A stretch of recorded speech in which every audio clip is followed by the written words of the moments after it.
Back in 2021, during the height of the pandemic, I got my very first computer setup. I had just graduated from high school, got into my dream uni, and even earned a scholarship alongside it. Now, to me, it all felt very rewarding because before all that, I had to endure the slowest laptop imaginable. It would take around 5 to 10 minutes just to boot up, and the specs were close to bare bones, I would say. While I was able to play games like Roblox, Minecraft, and even some gacha games here and there, I devoted thousands of hours to the likes of Brawlhalla and Counter-Strike. Now, back to the part where I finally got my mid-range PC, it was great. Everything was faster and more convenient, and before I knew it, I fell deep in a downward spiral. I felt like I had to satisfy my inner child. I did quit Brawlhalla for the most part, but since I had already tried Counter-Strike in the past, I decided to install Valorant. Yeah, you can kinda see the responsible life choices I made back then. Let me tell you exactly what happened and how it all felt. I spent countless hours on ranked games, winning and losing some, like I was in a trance that I couldn't even escape. And I get how nice it feels to see yourself improve in games like these. Ranking up felt, pretty good, and I was even almost diamond rank in Valorant at one point. I was just 8 RR short. Regardless, in retrospect, I couldn't deny that I genuinely wasted my time. Have you ever heard that saying, if you enjoyed the time you wasted, then it wasn't wasted time? Well, in my case, I don't think it applies at all. It's not like I wanted to make content out of it. And it's not like I had dreams of becoming a professional one day. I was just playing for the hell of it. And I'm not saying that you're required to aim for either of those just to have fun. It just got me thinking, what exactly is the goal here?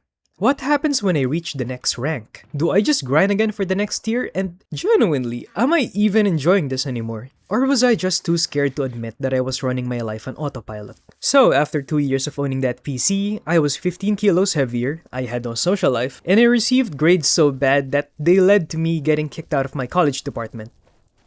And I lost my scholarship. That's a whole nother kind of worms, but just so you know, I'm doing 10 times better nowadays. Looking back, games like Valorant or Counter-Strike didn't actually ruin my life.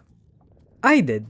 It was my own choice to glue myself to the computer for most of my days. It was my choice to neglect my health, my body, my studies, and my social life. It was my own choice to avoid everything, to avoid dealing with my actual problems in life. I mean, if I replaced Valorant with any other game but my habits stayed the same, hey, that rhymed, then I would have ended up the same way regardless, I'm sure of it. And the competitive nature of these games definitely didn't help either. In ranked, the stakes are always high since you're pretty much allotting hours if not days or weeks or maybe months for the chance to see that little ranked number go up. So naturally, the people you play with are usually pretty tense about it. And to be fair, I also met plenty of genuinely fun and wholesome people. There will always be toxic people and there will always be bad apples in here. Unfortunately for me, whenever I had a terrible game, I didn't stop. I'd just click queue again, and if I won, I would just queue up again. Who would have guessed? And like I said earlier, I felt like living in a trance, like I was on autopilot. Looking back, I noticed that I wasn't the only one who felt this way. Like, I'd occasionally see people online admitting that they weren't even enjoying ranked anymore. They just keep queuing because that's what they'd always done. It's hardwired to them. And honestly, I could relate. Thankfully, not anymore.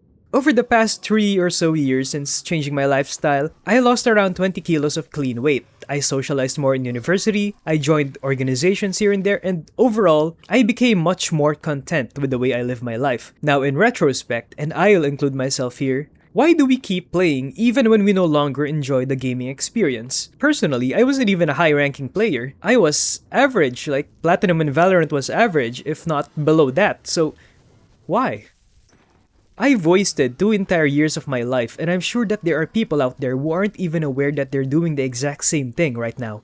I don't know what your life looks like. You don't personally know me, and I don't personally know you. But as someone who wasn't happy with the way they used to live, and as someone who used gaming as an unhealthy form of escapism, may I suggest doing something else with your time? A ranked game of Valorant or League lasts around 40 minutes, and let's be honest, you probably aren't stopping after just one game. That time will eventually stack up. 30 minutes will become an hour, days, weeks, months, and before you know it, it will become your whole new life if you let yourself go. That's time you're never getting back. Think about what else that time could have become. For me, my proudest accomplishment was losing 20 kilos. And that's something I would like to talk more in my future videos, but for the meantime, who knows what it could become for you? Of course, competitive games aren't at fault here. That's simply how they were just designed. I still think everyone deserves time to relax and have fun. I'm not telling you to quit these games entirely. I'm not telling you to stop playing with your friends, and I'm not telling you to stop finding joy in competitive gaming. I just want to emphasize how important it is to manage your time and find the right balance.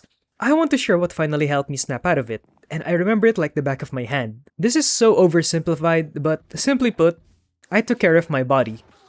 I started loving myself more.